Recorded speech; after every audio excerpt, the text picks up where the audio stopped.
One afternoon in June 2023, 2 months after the war in Sudan had erupted, Ehssan Ebad Alaa Mohammed received strange visitors in her home in Omdurman, a city neighboring the capital Khartoum. She was in the company of her elder sister and her 2 children. Without giving any reason, the strangers demanded to know where Ehssan's husband was. They claimed they were government officials. She told them her husband was not at home, which prompted a search through their house. Indeed, the strangers did not find her husband and suddenly made fresh demands. They wanted money. Ehssan says she had 100 Sudanese pounds with her. This is equivalent to 650 Ugandan shillings. You say this is just all my money in my home. To say no, sit like push me inside, to sit down. Me, I'm sit down. Like push me in this side, shoes. That man like book big shoes.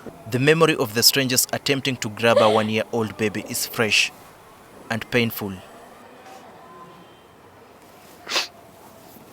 One of the strangers cut her palm when she insisted they would not take her child. All this time, her 2.5-year-old daughter and her sister were being tortured. They were helpless.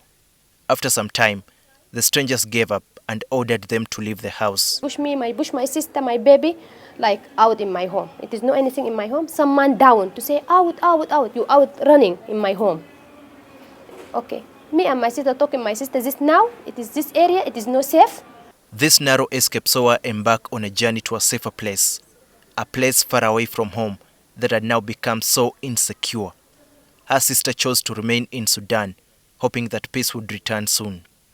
Alongside her 2 children, Ehssan trekked for 5 days towards the south of Sudan, hoping to find peace elsewhere.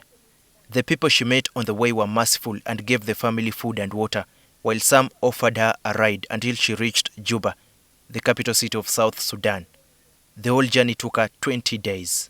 Some man you help me in car, you go to rank.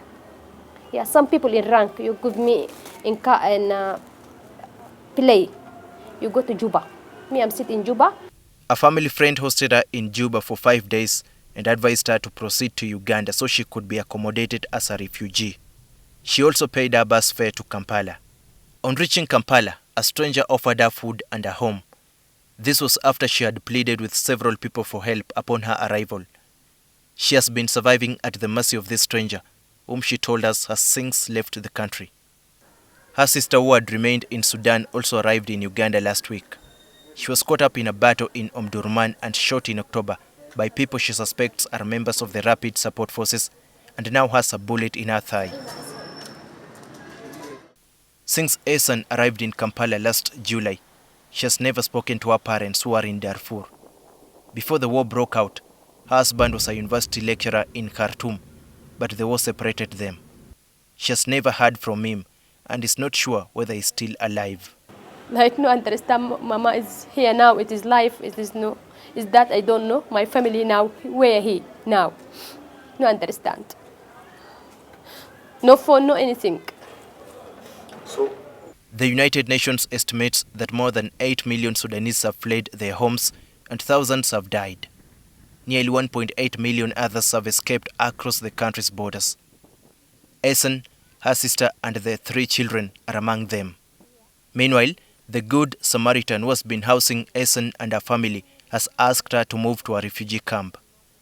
The political and strategic studies graduate is glad to have found peace here in Uganda, but she's uncertain about her survival and how she will sustain her young family. Back at home in Sudan, the war continues. Government forces led by General Abdel Fattah al-Burhan, who is the de facto ruler of Sudan, are still struggling for power with the Rapid Support Forces led by General Hamdan Dagalo. Daniel KIBET, NTV.